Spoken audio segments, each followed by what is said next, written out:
Welcome back to Revise and Resubmit, the podcast that takes, those really dense academic papers and makes them surprisingly interesting. I'm Pavlov. And I'm Nikita. So, I want you to take your mind back to 2018 in the gaming world. This was the year the tectonic plates really shifted. You had the Fortnite phenomenon just exploding, and the creators, Epic Games, were sitting on an absolute war chest of cash. Billions, generated from battle passes and character skins. So they looked at the landscape and decided to do something incredibly aggressive. They launched the Epic Game Store to go head-to-head with the undisputed titan Steam. And they didn't just open a store, they opened a vault. Their strategy to steal market share was brute force. They started giving away premium, expensive games for free every single week. The goal was pretty obvious. Starve the incumbent, steal the audience, and just build a new empire on the back of free. But here's the paradox, and it's the central puzzle we're wrestling with today. Traditional economic logic, the logic of the grocery store, it dictates that if a vendor across the street starts giving away a product for $0, the store selling it for full price should see their sales just flatline. It's common sense. When Epic gave these games away, sales for those exact same games on Steam didn't die. They didn't even dip. They skyrocketed. And that is a contradiction that, it frankly keeps economists up at night. It just flies in the face of what we assume about rational consumer behavior. If I can get a product for free legally, why would I open my wallet 5 seconds later to buy it? To untangle this, we're looking at a truly exceptional piece of scholarship today. We are discussing the article Cross-Platform Spillover Effective Promotion, Evidence from the PC Game Market. This was published in Production and Operations Management. And for those not, deep in the academic weeds, that is an FT50 listed journal. That means it's designated by the Financial Times as one of the top 50 business journals in the world. Getting published here isn't just about having a good idea. It requires methodological perfection. The research comes from Jeong at the University of Tennessee, Knoxville, Sung-Hoon Cho at Texas Christian University, and Moonwon Chung at Cleveland State University. And before we dive in, I have a genuine request. Whether or not you subscribe to this show, please make the time to read this article. The link is in the show notes.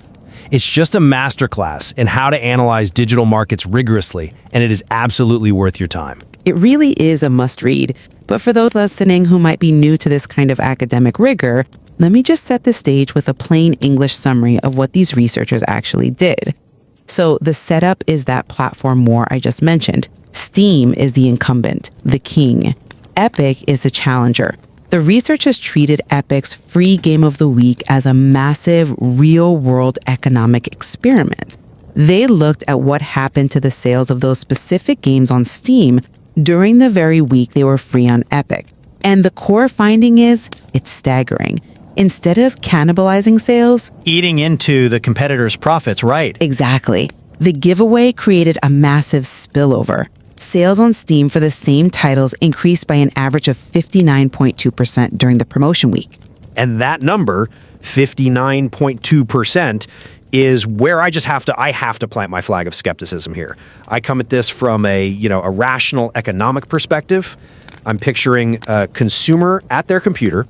They have two buttons. Button A gives them the game for $0.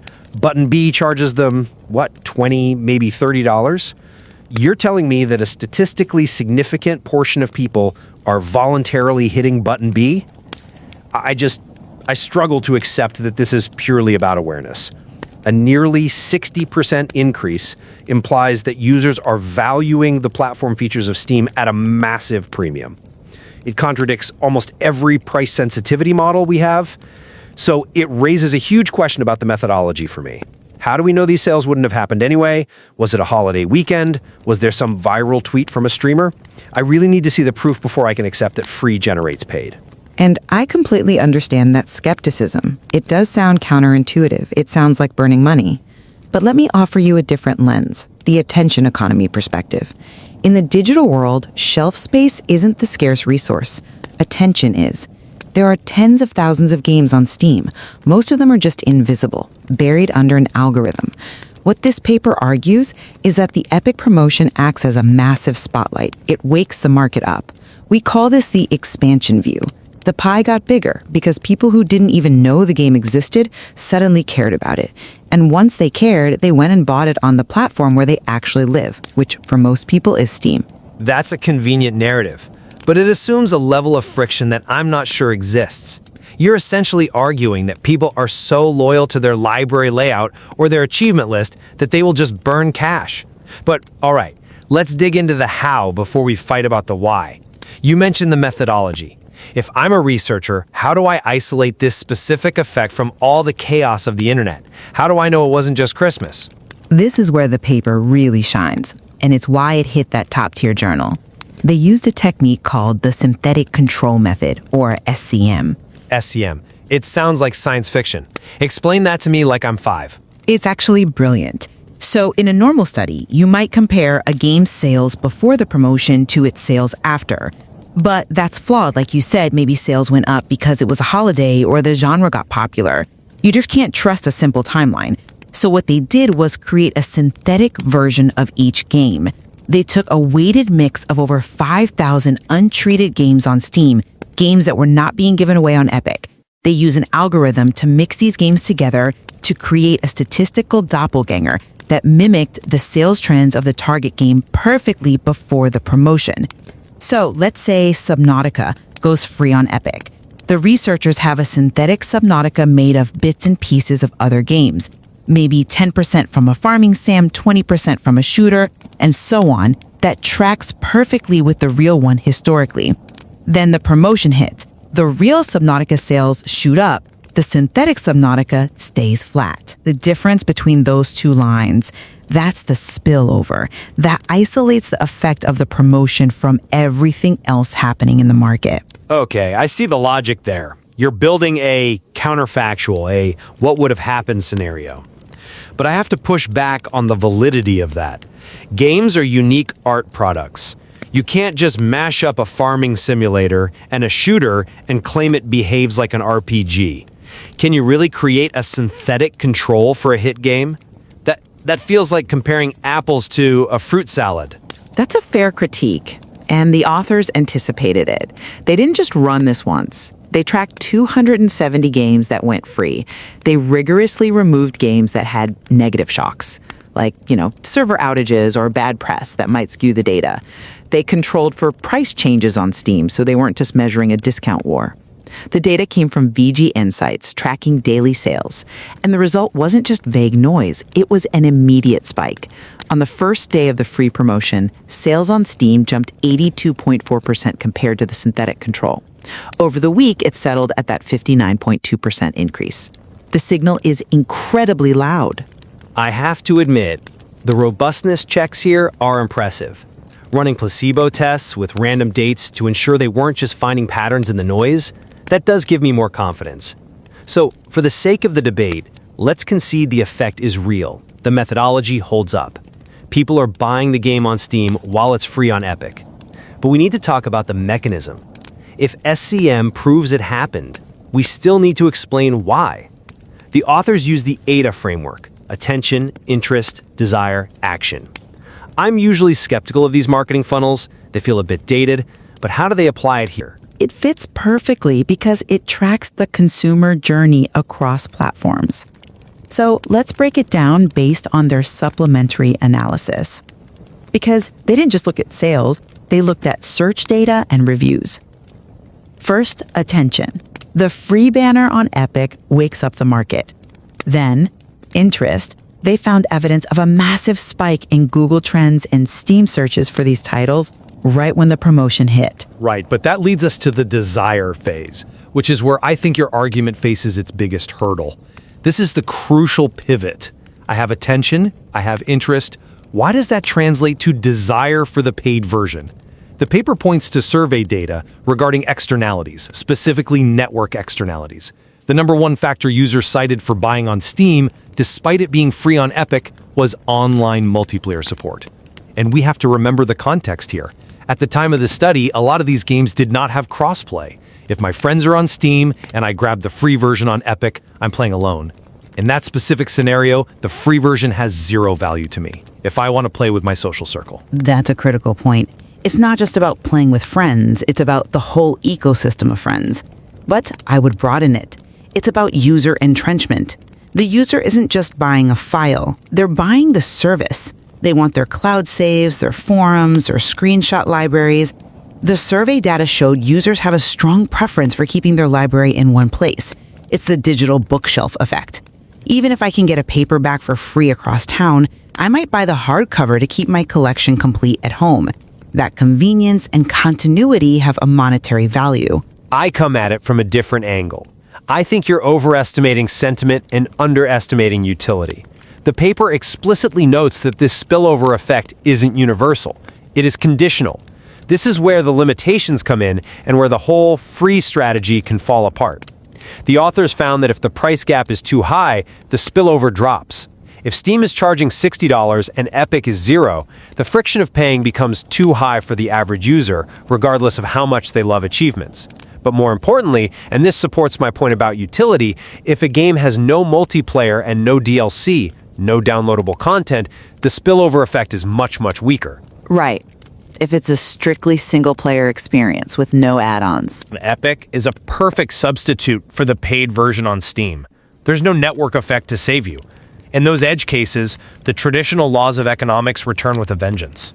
That is a crucial nuance. It's not a magic wand. The game needs to have legs on the platform. But there was another fascinating finding regarding the developer versus publisher spillover. When a game went free, it boosted sales for other games by the same developer. People played the free game, liked the style, and wanted more from that creator. But, and here's the kicker, it temporarily hurt sales for other games by the same publisher. Which makes perfect sense to me. A publisher is just a business entity. A developer is a creative identity. If I like a game by a specific creator, I want their back catalog. But if I'm just looking at a publisher's list, the free game acts as a distraction. It consumes my time. It's the cannibalization of attention within the publisher's own portfolio. It really highlights that consumers are discerning. They aren't just buying blindly. They're following creative threads. I want to pivot to the strategic response, because this is a game theory scenario. Steam isn't a passive observer here. They see Epic firing these shots across the bow. How did Steam react? Did they panic? Did they slash prices to match zero? That's the beauty of their data. They show that Steam didn't panic. Not at all. They didn't match the free price. Steam is smart. They know they're the premium service. But they didn't sit still either. The data shows Steam increased the frequency of discounts by 3.3 percentage points and the intensity, or, the depth of those discounts after these events. And that is a reaction to a profound shift in consumer behavior. This is one of the most insidious or perhaps sophisticated findings in the paper. After a free promotion, the consumers who didn't buy immediately became significantly more price sensitive. We're talking about price elasticity here. Drastically. Before the promotion, the elasticity was around negative 0.5. After, it jumped to negative 1.125. For the non-economist listening, let me explain what that actually means. An elasticity of negative 0.5 means consumers are relatively insensitive to price. They just want the game. But negative 1.125 is highly elastic. It means that for every 1% you raise the price, demand drops more than 1%. Basically, the free event trained the consumers who missed it to become bargain hunters. They realized, oh, this game goes on sale, I'll just wait for a deal. So while Steam got a short-term bump in sales volume, the long-term consequence is a customer base that is trained to hunt for bargains. They're eroding their own pricing power. I see why you interpret it that way, but I view it as the market becoming more efficient. The free promotion acts as a discovery tool, lifting all boats for a moment. But then it settles into a new equilibrium where consumers are simply more informed. And let's not forget the headline, the 59% bump. That is proof that platform utility outweighs price for a significant chunk of gamers. That is a massive validation for Steam's business model. They have built a moat so deep-filled with community, reviews, and workshops that even free can't bridge it for everyone. It is a validation, yes, but a conditional one. And that leads us to our conclusions. If I'm summarizing my position, the spillover is real, but it is fragile. It relies heavily on externalities, specifically multiplayer and social connections. Without those network effects, free will indeed kill paid. And my summary would be that free is the ultimate billboard in an attention economy. It solves the hardest problem in digital content, discovery. For practitioners, game developers listening to this, don't fear your game going free on a secondary platform. It's marketing you can't buy. But you have to ensure your primary platform, your Steam presence, offers unique value. Precisely. You need multiplayer, you need DLC, you need community. If you are selling a single-player offline experience with no add-ons, this strategy is playing with fire. For the academics listening, this paper is a call to update our models. The ADA model, attention, interest, desire, action, it needs a refresh for the platform economy. Desire isn't just about the product anymore. It's filtered through platform loyalty, network effects, and switching costs. And that just opens up so many future research questions. We're looking at PC games here, but does this apply to streaming? If a show is free on a basic cable channel, do subscriptions to the premium streaming service that hosts it go up? Or podcasts. If a podcast is exclusive to one platform but releases a few free episodes elsewhere, does it drive subscriptions? And the biggest question for me, will this effect last? Or will consumers eventually just become free riders, waiting for the drop, eroding the market permanently? As that price elasticity data suggests, we might be training customers to never pay full price again. That is the billion-dollar question. And unfortunately, we can't answer it today. But that's the beauty of this research. It opens the door to asking better questions. Indeed. And once again, please check the show notes. Read the paper by Jeong, Cho, and Chung. It is a rigorous, fascinating look at the digital economy. It challenges the way we think about value. Thanks for listening and for thinking through this with us. Until next time. And don't forget to subscribe to Revise and Resubmit on Spotify and Apple Podcasts. Until next time, keep those minds curious, keep questioning, and keep revising and resubmitting.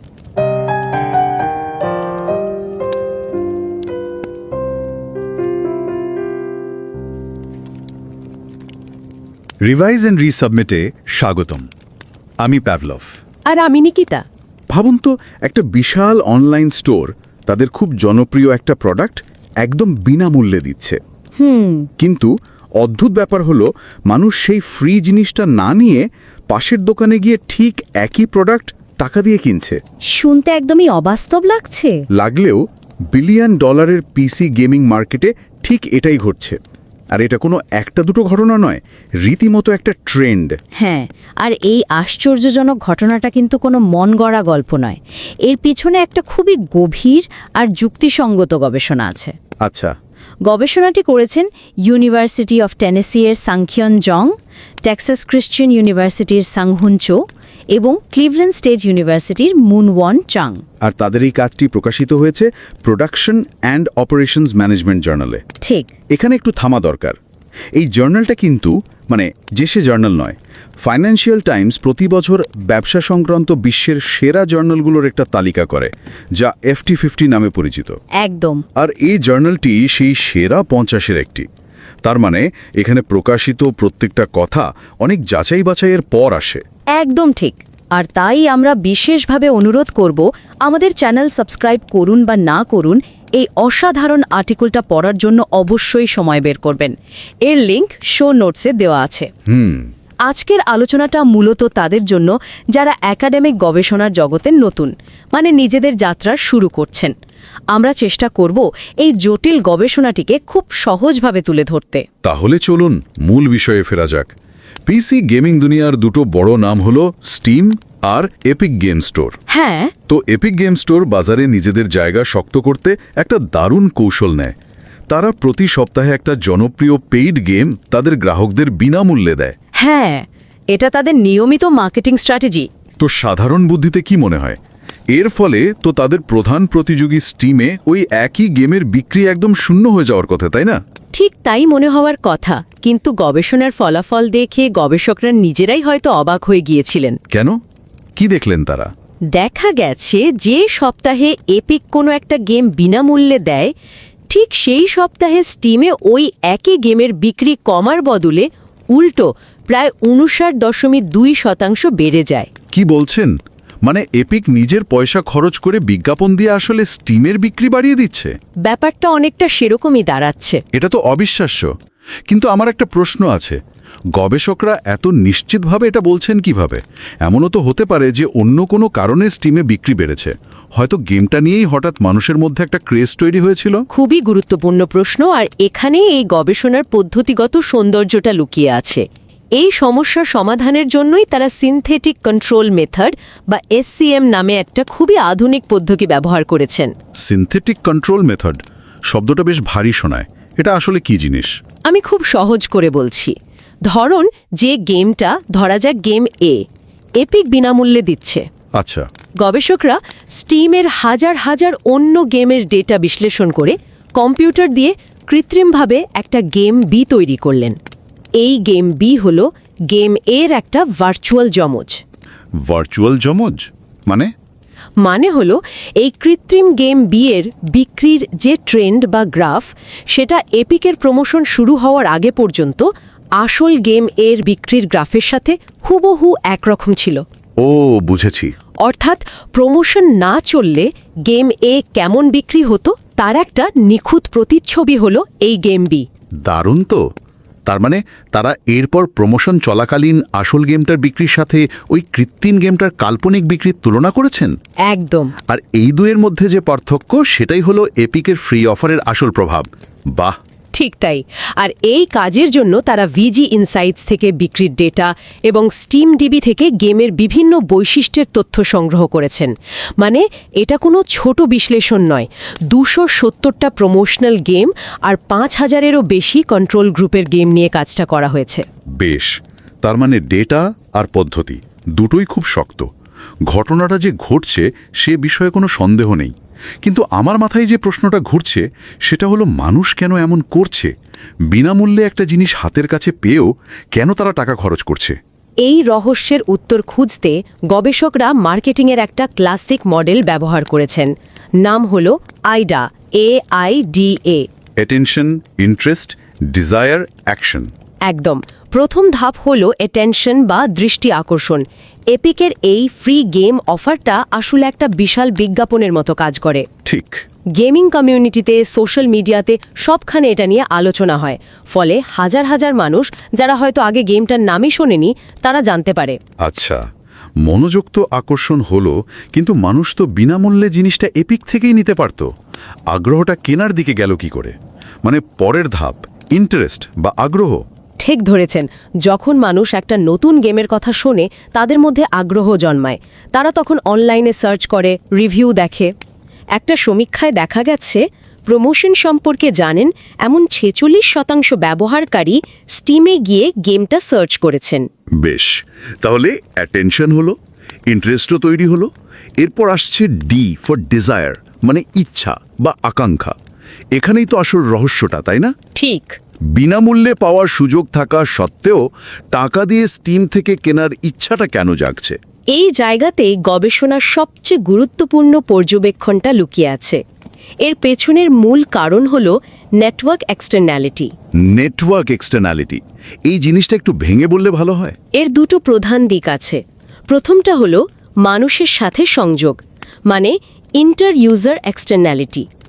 ধরুন আপনি একটা online multiplayer game খেলতে চান। এই ধরনের গেমের আসল মজাটাই তো বন্ধুদের সাথে খেলা, তাই না? অবশ্যই, একা একা খেলে তো মজা নেই।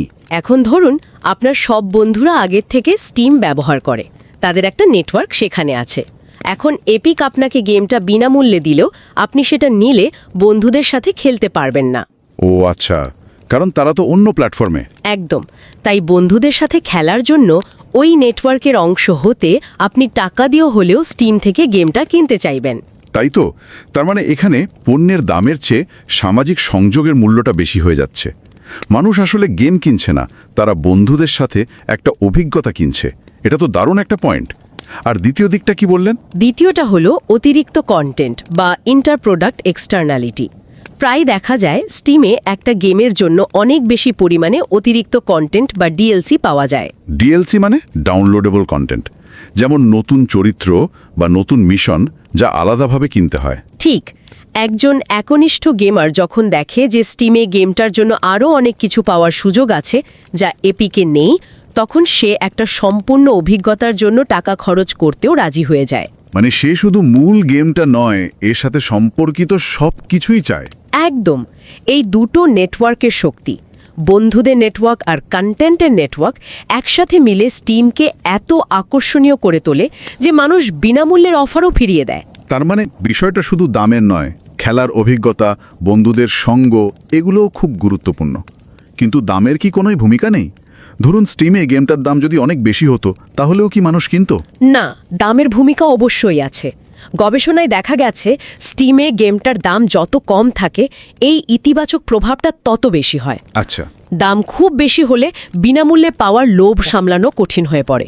তবে একটা মজার বিষয় আছে। কি সেটা? গবেষকরা ভেবেছিলেন একজন ব্যবহারকারীর স্টিমে আগে থেকে কতগুলো গেম আছে, মানে ইউজার লগ, সেটা হয়তো একটা বড় কারণ হবে, কিন্তু ডেটা বলছে ওটা ততটা গুরুত্বপূর্ণ নয়। মূল চালিকা শক্তি হলো ওই নেটওয়ার্কের প্রভাব। এটা তো সত্যি অবাক করার মতো। তার মানে এই পুরো আলোচনা থেকে আমরা কি শিখতে পারি? ধরা যাক বিভিন্ন পক্ষের জন্য এর মূল বার্তাটা কি? যদি অ্যাপিক গেমসের মতো চ্যালেঞ্জার প্ল্যাটফর্মগুলোর কথা ভাবি, তাদের জন্য এটা একটা বড় শিক্ষা। কীরকম?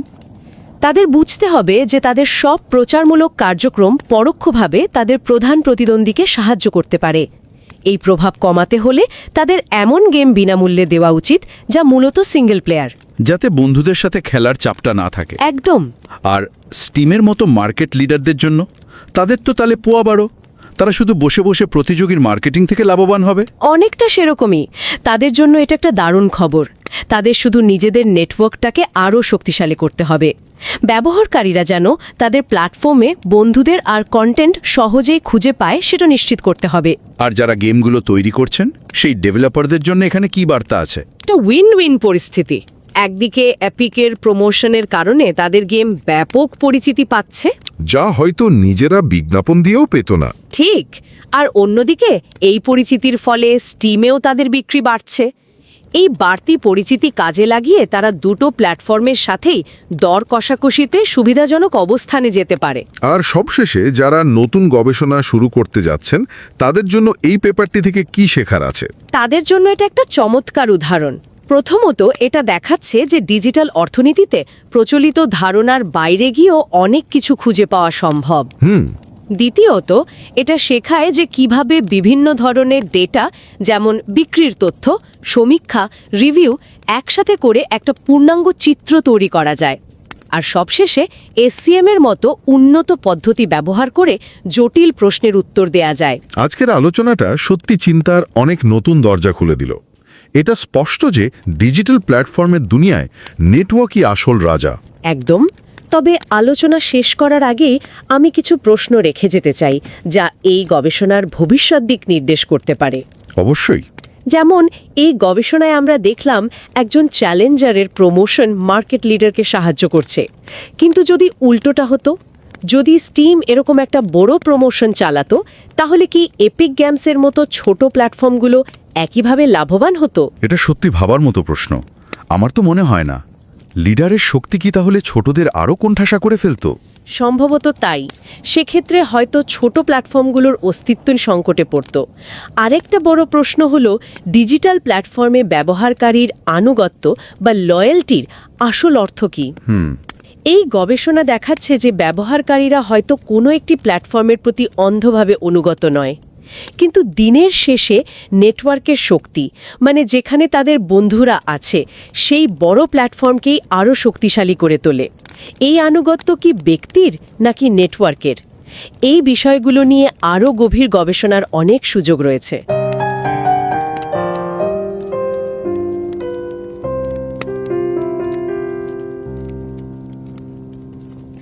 नमस्कार।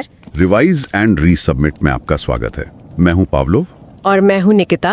सोचिए जरा, एक बहुत बड़ी दुकान किसी बहुत मशहूर चीज को पूरे एक हफ्ते के लिए एकदम मुफ्त में दे रही है, तो जाहिर है हम सब यही सोचेंगे कि ठीक बगल वाली दुकान जो वही चीज पैसे लेकर बेच रही है, उसकी तो बिक्री एकदम रुक जाएगी, है ना?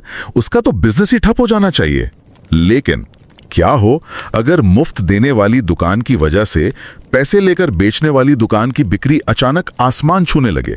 सुनने में बिल्कुल उल्टा लगता है, पर पीसी गेमिंग की दुनिया में ठीक ऐसा ही हुआ। जब एपिक गेम स्टोर ने कुछ चुनिंदा गेम्स मुफ्त में देना शुरू किया तो उसके सबसे बड़े प्रतियोगी स्टीम पर उन्हीं गेम्स की बिक्री में एक जबरदस्त, मतलब हैरान कर देने वाला उछाल देखा गया। और ये कोई सुनी सुराई बात या कोई ऑनलाइन अफवाह नहीं है। नहीं, ये एक बहुत ही गंभीर और प्रतिष्ठित शोध पर आधारित है जो production and operations management journal में प्रकाशित हुआ है। और ये कोई छोटा मोटा जर्नल नहीं है। बिल्कुल नहीं, ये FT50 सूची में शामिल है, यानी दुनिया के टॉप 50 बिजनेस जर्नल्स में से एक। वाह! इस कमाल के शोध को लिखा है स्योंग जियोंग, जो टेनेसी विश्वविद्यालय से हैं, संग चो, जो टेक्सास क्रिश्चियन विश्वविद्यालय से हैं, और मून वॉन चुंग, जो क्लीवलैंड स्टेट विश्वविद्यालय से हैं। तो हम सबसे यही गुजारिश करेंगे कि आप इस गहरी और बारीकी से किए गए शोध पत्र को पढ़ने के लिए जरूर समय निकालें। इसका लिंक आपको शो नोट्स में मिल जाएगा। तो चलिए इस पहेली को परत दर परत खोलते हैं। शोधकर्ताओं के सामने मूल सवाल यही था, क्या एक प्लेटफॉर्म का प्रमोशन दूसरे प्रतियोगी प्लेटफॉर्म को फायदा पहुंचा सकता है? और अगर हाँ, तो इसके पीछे की वजह क्या है, मतलब क्यों? और शोध का जो निष्कर्ष था वो सच में चौंकाने वाला था। जब एपिक गेम स्टोर ने एक हफ्ते के लिए कोई गेम मुफ्त किया, तो उसी हफ्ते उसी गेम की बिक्री स्टीम पर पैसे देकर औसतन 59% बढ़ गई। लगभग 60%। 60%। गेम्स हैं, रोज नए ट्रेंड्स आते हैं।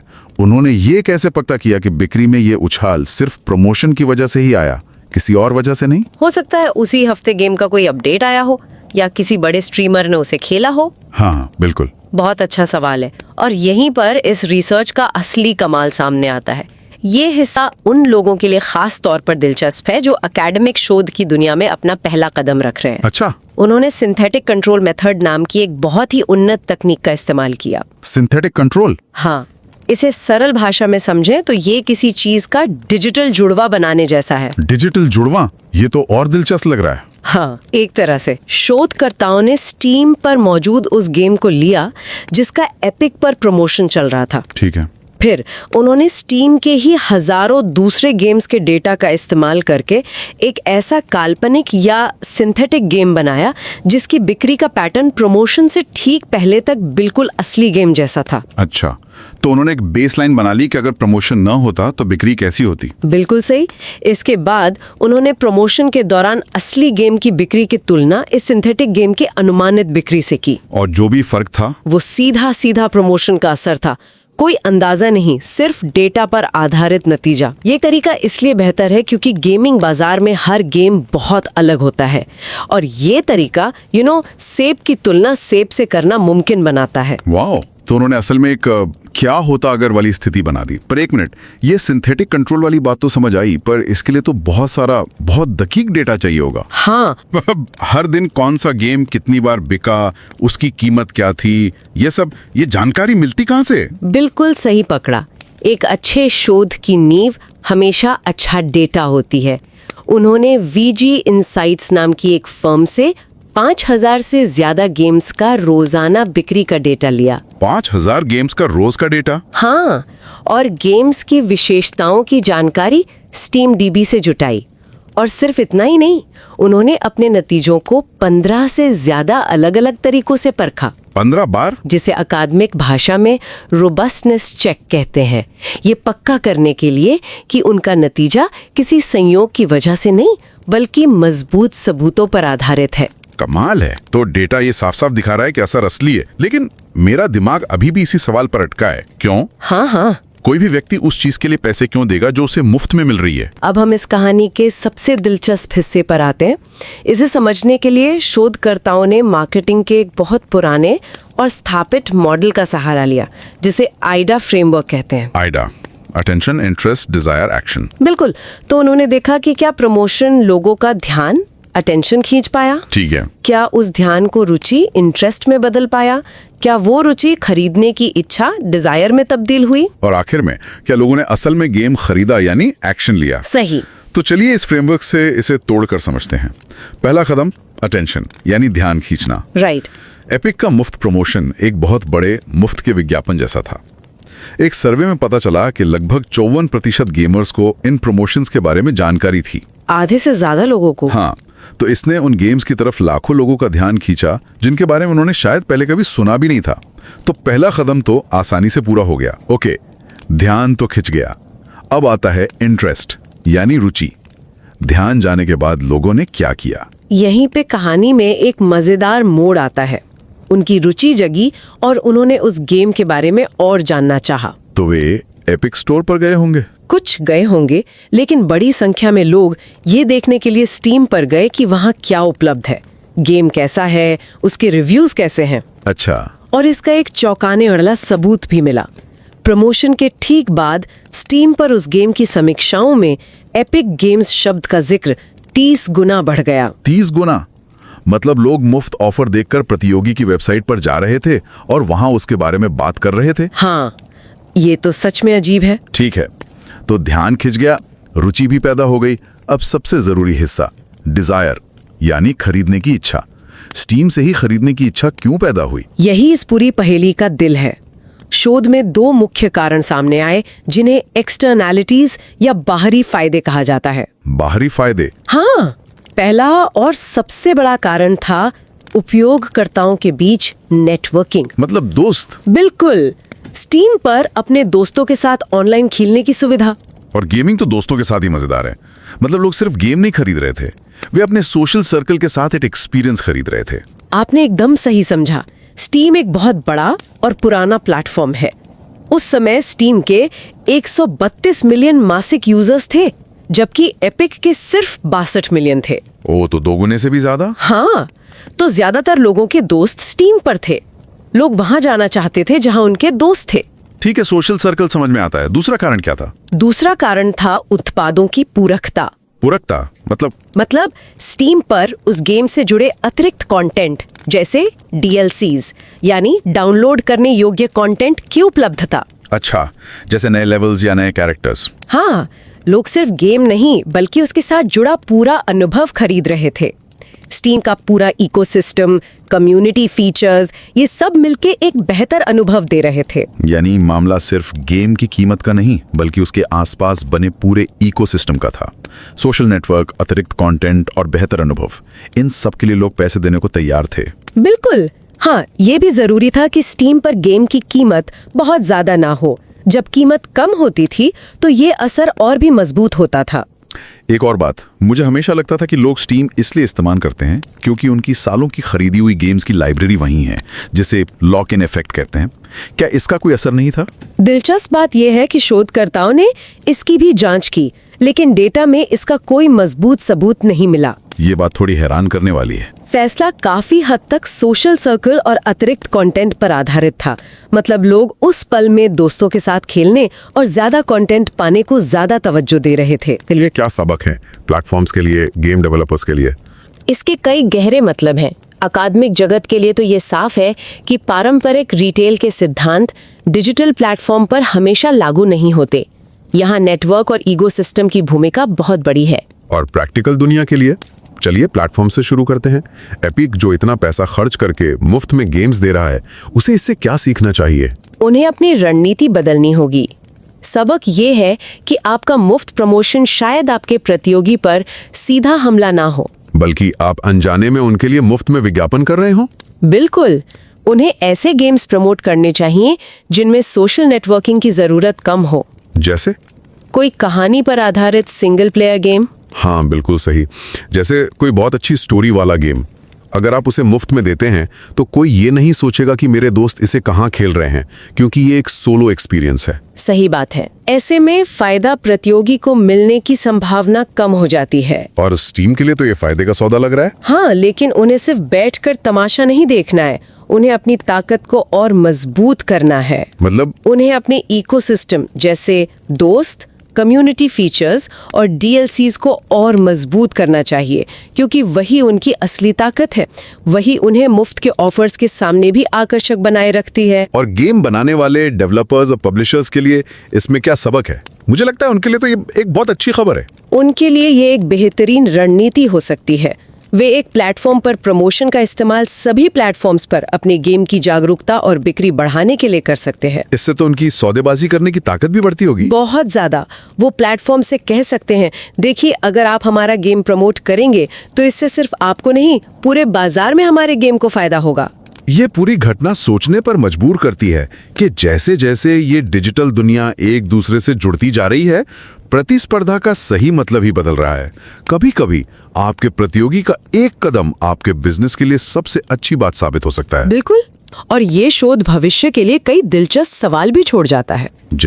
जैसे क्या होगा जब बाजार का लीडर यानी स्टीम कोई प्रमोशन करे? क्या तब भी फायदा छोटे प्रतियोगी को मिलेगा? ये वाकई सोचने वाली बात है। क्या ये फायदा सिर्फ एक ही दिशा में काम करता है? ये एक बड़ा अनसुलझा सवाल है। और भी है, प्लेटफॉर्म के प्रति वफादारी और विश्वास जैसे कारक जिन्हें मापना मुश्किल है, इस पूरी प्रक्रिया में क्या भूमिका निभाते हैं? हो सकता है कुछ लोग स्टीम पर सिर्फ भरोसे की वजह से खरीदते हो। सही। और अंत में इस सब का शुद्ध प्रभाव क्या है? मतलब असली विजेता कौन है?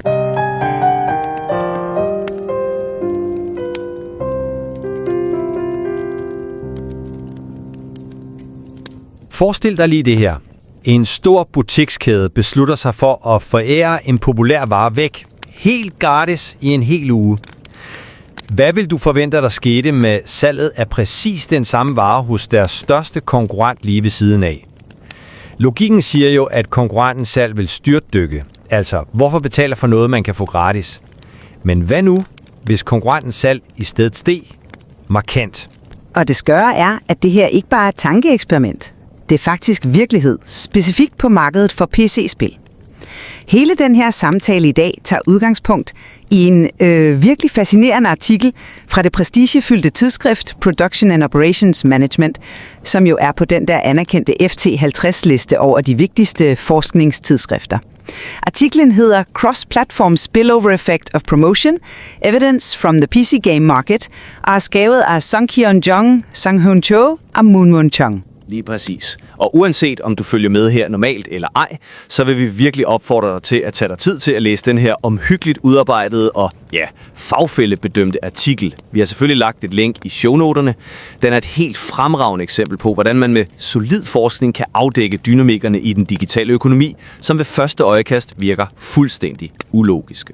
Ja, for kernen i studiet er egentlig ret simpel at forstå, selv hvis man er ny inden for akademisk forskning. Spilplatformen Epic Games Store, som er en stor udfordrer på markedet, forærer jævnligt spil væk gratis i en uge for at lokke nye brugere til. Forskerne undersøgte så, hvad der skete med salget af præcis de samme spil på den dominerende platform Steam i den samme uge. Og resultatet var, for at sige det mildt, forbløffende. Salget på Steam steg i gennemsnit med, hold fast, 59,2%. 59%. Vent lige en gang. Så Epic giver et spil væk, og så skynder folk sig over til deres største konkurrent for at købe. Det strider jo imod alt, hvad man lærer om priskonkurrence. Og det er jo netop det, der er så fascinerende her. For det rejser et helt fundamentalt spørgsmål. Hvad er det egentlig, der foregår? Er det her et bevis på, at de gamle økonomiske love er sat ud af kraft i den digitale tidsalder, hvor platformenes økosystemer betyder alt? Præcis. Eller er det en mere udspekuleret historie? Er den her positive effekt i virkeligheden en kortvarig anomali, der dækker over en meget hårdere og mere traditionel konkurrencestrategi på den lange bane? Det er det, vi skal forsøge at finde ud af. For mig at se, så er den her salgsstigning et solklart tegn på, at værdien af et digitalt økosystem, det vi kalder netværkseffekter, fuldstændig kan overskygge traditionel priskonkurrence. Det er et paradigmeskifte. Jeg kan godt se, hvorfor du tænker det, men jeg vil argumentere for, at det er en farlig forenkling. Jeg tror, at selvom fundet er fængslende, så afslører studiets egne data en langt mere kompleks virkelighed. Jeg ser den her positive effekt som en trojansk hest, der i sidste ende intensiverer priskonkurrencen og svækker den dominerende platform Steam. Okay, det er en stærk påstand. Lad os starte med selve fænomenet. Hvordan kan vi overhovedet være sikre på, at det er Epics gratis tilbud, der forårsager stigningen hos Steam? Markedet er jo kaotisk med tusindvis af spil og konstante tilbud. Det er netop her, studiet for alvor brillerer. Især for en, der måske er ved at starte sin egen forskningsrejse. Forskerne bruger en ret avanceret metode, der hedder Synthetic Control Method. Man kan tænke på det som at bygge en digital tidsmaskine. De tager en masse andre spil, som ikke blev givet væk gratis, og kombinerer dem på en måde, så de skaber en syntetisk tvilling til det spil, der blev promoveret. Og den her tvilling opfører sig selvsmæssigt præcis som det rigtige spil før promoveringen. Forskellen i salget efter promoveringen, altså mellem det rigtige spil og dets tvilling, kan derfor med meget stor sikkerhed tilskrives Epics gratis tilbud. Det er en utrolig elegant måde at isolere en effekt på og vise, at fænomenet er reelt. Salgsstigningen sker ikke bare tilfældigt. Metoden er bestemt elegant, det er jeg helt enig i. Men den styrke er også den svaghed. Den er designet til at måle en effekt i et ret afgrænset tidsrum, typisk den uge, hvor tilbuddet kører, og måske lidt efter. Den fanger det umiddelbare chok perfekt, men fanger den også de langsommere og mere strategiske efterdønninger. Som studiet selv viser i sine senere analyser, begynder den virkelige konkurrencereaktion først at folde sig ud efter den periode, hvor den primære effekt måles. Så ja, metoden beviser, at der er en kortsigtet positiv afsmitning, men fortæller den os om den samlede langsigtede effekt for Steam er positiv? Man kan sige, den fanger slaget, men ikke nødvendigvis krigen. Okay, jeg kan godt føle dig på metodens begrænsning i tid. Men lad os dvæle ved det, den rent faktisk fanger. For krigen, som du kalder den vindes jo netop på grund af de faktorer, som studiet identificerer som drivkræfterne bag stigningen. Her bruger de en model, som mange i marketing kender som AIDA. Epics gratis tilbud skriger attention. Det skaber enorm opmærksomhed. Det vækker en interest hos spillerne, der måske ikke kendte spillet før. Men når det kommer til desire og action, altså lysten til at eje og rent faktisk købe, så er der noget, der trækker mig over på Steam. Og det er noget, det er kernen i min pointe. Og hvad er det noget så, ifølge din læsning? Det er netværkseffekterne. Studiet analyserer både brugeranmeldelser og surveydata, og det er altså overbevisende. Spillere vælger bevidst at betale for et spil på Steam, selvom de ved, det er gratis på Epic, er primært 2 årsager. For det første, deres venner er på Steam. Det kalder forskerne en inter-user externality. Dybest set, et spil er mere værd, hvis du kan spille det med dine venner. Og for det andet, fordi der er mere tilkøbsindhold som udvidelser og skins på Steam end inter-product externality. Platformen tilbyder simpelthen mere omkring selve spillet. Det er en fundamental indsigt. Værdien ligger ikke kun i produktet, men i de forbindelser og muligheder, platformen skaber. Pris bliver sekundært. Ja, du har helt ret i, at netværkseffekterne er omdrejningspunktet. Det kan vi slet ikke komme udenom. Men jeg mener, du underkender, hvordan Epics strategi bruger de her netværkseffekter imod Steam. Du siger, at pris bliver sekundært, men er det virkelig, hvad dataene viser? Studier viser jo også, at den positive afsmitning er stærkest, når prisen på Steam i forvejen er lav. Pris er altså langt fra irrelevant. Hvordan får du det til at passe ind i din fortælling? Det er en fair pointe. Men jeg vil sige, at det blot viser, at der er en grænse. Netværkseffekterne giver Steam en buffer, en form for loyalitetspræmie, som de kan opkræve. De kan tage en pris, hvor Epic tager 0. At den buffer ikke er uendelig, ændrer jo ikke på, at den findes, og at den er utrolig stærk. Den vender jo den normale markedslogik fuldstændig på hovedet. Jeg ser det anderledes. Jeg mener ikke, det er en buffer. Jeg mener, netværkseffekterne fungerer som en stærk moderator, der gør forbrugerne villige til at betale noget, men ikke hvad som helst. Men det, der sker her, er mere subtilt. Ved at gøre spillet gratis, skaber Epic en ny type strategisk forbruger. En forbruger, der nu er opmærksom på, at der findes et gratis alternativ, og som derfor forventer en skarpere pris hos konkurrenten fremover. De lærer markedet, at et spils værdi ikke er fast. Det er ikke et skift væk fra priskonkurrence, det er en sofistikeret intensivering af den. Epic tvinger Steam til at forsvare sin prissætning. Det leder os til den strategiske fortolkning. Jeg kan simpelthen ikke se det som et rent angreb. Jeg ser det som en potentiel win-win-situation. Eller i det mindste en afvigelse fra et klassisk nulsumspil. En udfordrer som Epic kan ved at skabe så massiv opmærksomhed øge kendskabet til et spil så markant, at det samlede marked for spillet vokser. Den voksende kage kommer jo også markedslederen Steam til gode. Det åbner for en mere nuanceret forståelse af cohabitation, hvor konkurrenter måske endda utilsigtet skaber værdi for hinanden. For en virksomhed kan læren være, at en konkurrencemarkedsføring ikke altid er en trussel. Nogle gange kan den være en gave. Nej, den præmis køber jeg simpelthen ikke. For mig at se, at det her slet ikke et win-win-scenario. Det er langt mere udspekuleret. At kalde det en gave er at overse den trojanske hest, der bliver rullet ind foran Steams digitale port. Epic offrer kortsigtet omsætning på et enkelt spil for at opnå et meget større, langsigtet strategisk mål. Og hvad er det mål så helt præcist? Det er at nedbryde Steams prissætningskraft.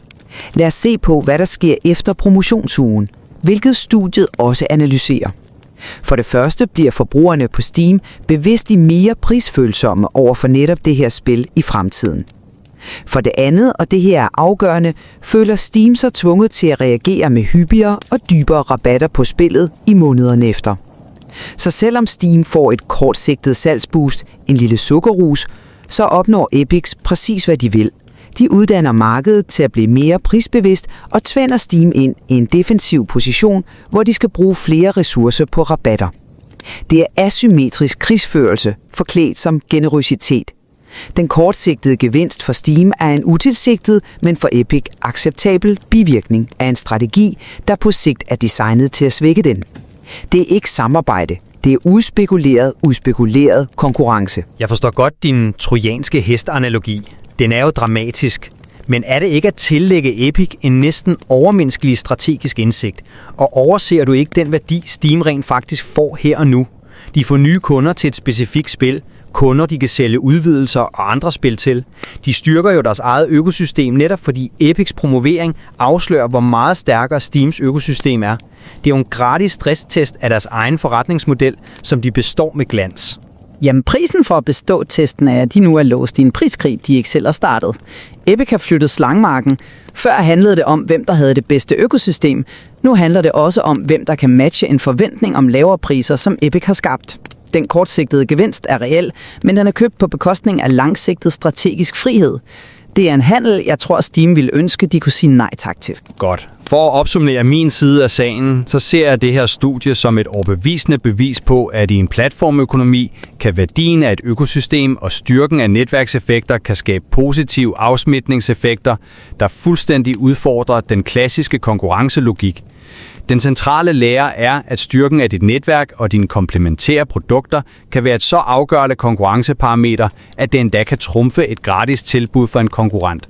Og min konklusion er så, at studiet afslører en langt mere kompleks og dynamisk konkurrencevirkelighed. En kortsigtet, positiv afsmitning kan dække over et langsigtet strategisk angreb, der er designet til at intensivere priskonkurrencen og ændre forbrugeradfærd. Læren for mig er, at man altid skal se ud over de umiddelbare effekter og analysere de efterfølgende træk for at forstå det fulde strategiske spil, der udspiller sig mellem platforme. Den her analyse efterlader os jo med en række nysgerrige spørgsmål til fremtidig forskning. For eksempel vil vi se den samme effekt, hvis det var markedslederen Steam, der kørte en gratis promovering. Ville Epic salg så stige, eller ville det bare kannibalisere Steams eget fremtidige salg? Det er et rigtig godt spørgsmål, og hvad med andre digitale markeder? Kunne man forestille sig, at hvis Netflix gjorde en bestemt serie gratis i en uge, at salget af den samme serie på for eksempel Apple TV pludselig ville stige, fordi folk ville eje den i et økosystem, de foretrækker? Det er nok tvivlsomt, fordi netværkseffekterne er så anderledes. Og selvom studiet her ikke fandt stærke beviser for, at brugerfastlåsning var en afgørende faktor, så kunne mere detaljerede data om loyalitet eller tillid til en platform måske male et andet billede. Præcis. Det er de spændende spørgsmål, som denne her tankevækkende forskning efterlader os med. Og det understreger igen værdien af at gå i dybden med den slags studier. Så vi opfordrer endnu en gang til, at I selv læser artiklen.